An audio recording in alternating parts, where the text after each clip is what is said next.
Ibrahim Traore strikes again. What a moment. What a life. He just opened Best African University in Burkina Faso. Now, not up to 2 weeks that he rejected Saudi Arabia's offer for them to build up to 200 mosques in Burkina Faso. He told Saudi they don't need anything like mosques. They already have enough. They only need best schools, hospitals, good road, and factories in Burkina Faso. If they can help them with any of this, they'll be okay. But if not, they don't need anything like mosques. Now, not up to 2 weeks that he rejected that offer, he already opened Best African University. Take a look at the university we are talking about. Take a look at the classrooms, the environment.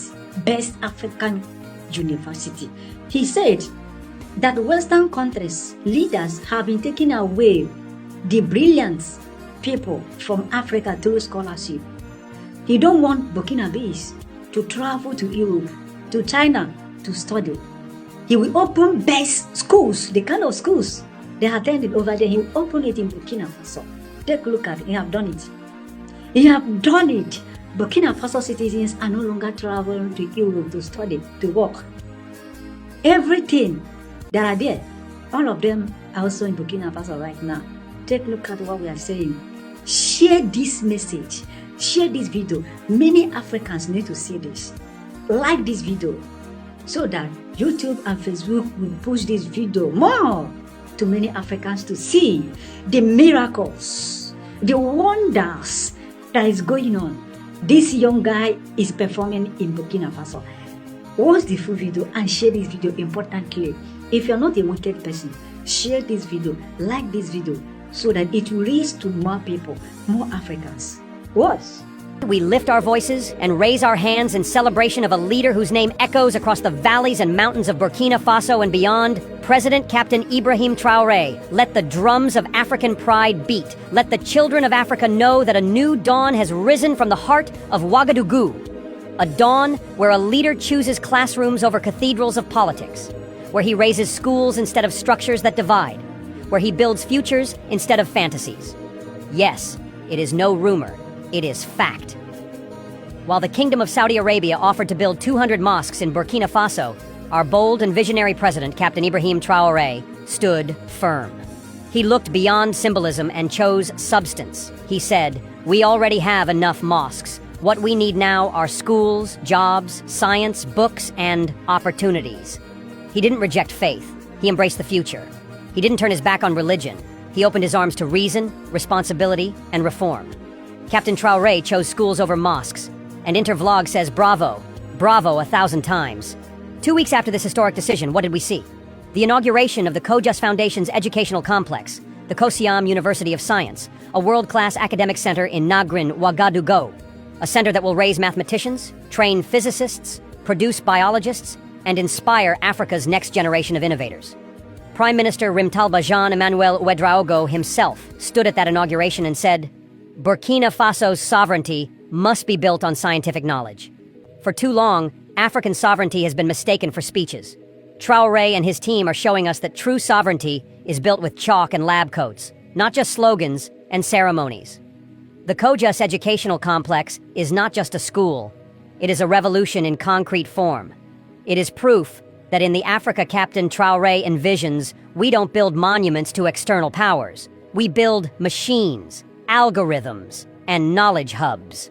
The inclusion of English, programming, computer science, and cybersecurity at the secondary level is proof that this is not just a university.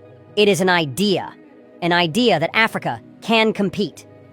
An idea that the Burkinabe child will not be left behind in the global race of innovation.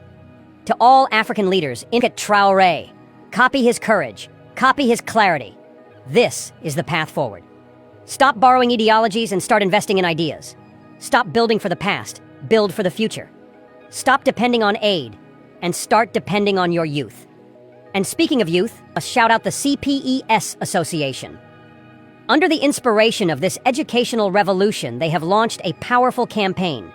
2 million notebooks for disadvantaged students in Burkina Faso for the 2025 to 2026 school year.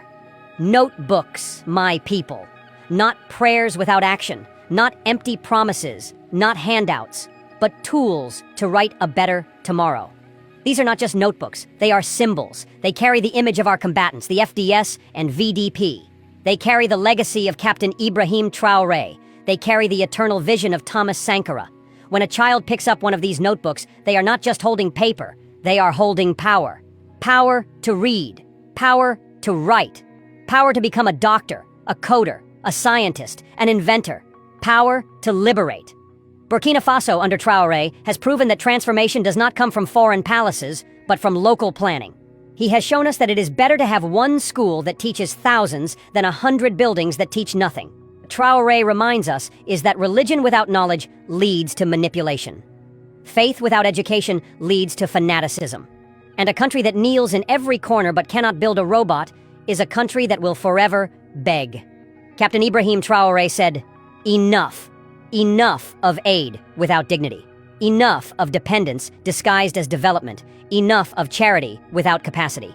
With COJUS, with the CPES notebook campaign, with the rejection of 200 foreign-built mosques, Traore is redefining leadership in Africa. I like how Ibrahim Traore is doing, constructions and finishing. There's one thing that happens in most African countries. The president will start a project, they will not finish it. Their own is just to embezzle money.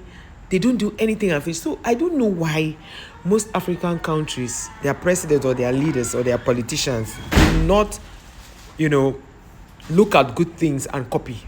They like to copy only the bad ones. Now, the reason why most of them are agreeing or accepting to all these things the colonial masters are doing is because they lack soft life, where they will just eat fat, do this. And you see, these colonial masters, they play a very big role in who governs a particular country. Are you aware of that? Like, if they know they are always speaking tough about them, that's the same thing they did to Nigeria when Peter Obi came out. They knew that Peter Obi will not allow certain things to happen, or certain people to come into Nigeria and do things that will bring down Nigeria. And that was why they knocked him out. They brought people that they know that, anyhow, they will collect. Do you understand? So that's what they do in most African countries. And sometimes these presidents, their hands are tied because of the kind of monies they've given them during the election, after election, the monies they've given them. So they are now, it's just like you owing someone now. Whatever the person does, you keep quiet until you finish paying the person. But you see, Ibrahim Traore, he refused to collect money, he refused to collect loan, he refused to collect grant. Even when the IMF came, he refused to collect any of those things. But at the end of the day, what happened? Ibrahim Traore told them, this is not what we want, this is what we want. Look at the kind of schools Ibrahim Traore had built in Burkina Faso under how many years? Let's just say under less than 3 years, he has done all of this. It's a great thing. And this is what we'll keep sharing all this information so that one day our government will see it and say, oh, let us go and ask this Ibrahim Traore how he's doing it. Thank you guys for watching this video. Please like, share, subscribe. I'll see you in our next one.